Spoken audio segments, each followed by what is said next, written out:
Hey church, today we turn to Psalm 41, and we see in verse 1 of Psalm 41, really verses 1 through 3, God's care and special concern for the poor and the helpless.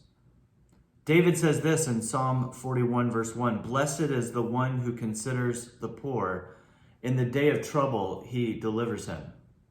Throughout the Old Testament, and of course the New Testament too, God shows special care and concern that the people of God would treat people who are more helpless than them with great care and concern and love. The orphan, the widow, the immigrant, the sojourner among you. And so, for example, in Genesis chapter 12, when God makes a covenant with Israel, the very first Israelite, Abraham, he says this, "I will make you a great nation, and I will bless you and make your name great." But why? So that you may be a blessing. In Micah 6:8, it says, "He has told you, O man, what is good, and what does the Lord require of you, but to do justice, love kindness, and walk humbly with your God."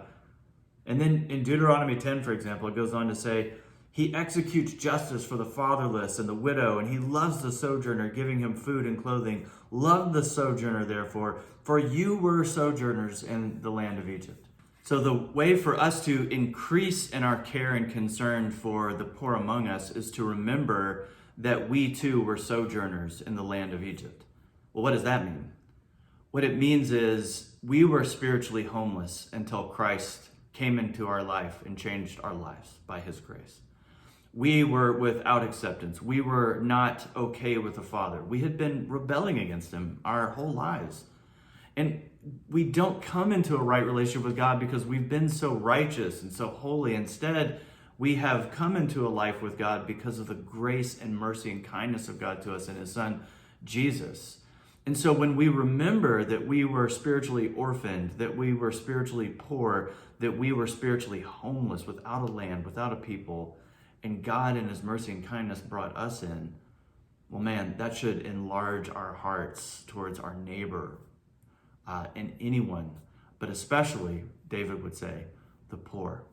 Today, as you go about your day, can we have a special attention and awareness in our lives and our hearts for the needy among us, for the outcast, for someone who's struggling?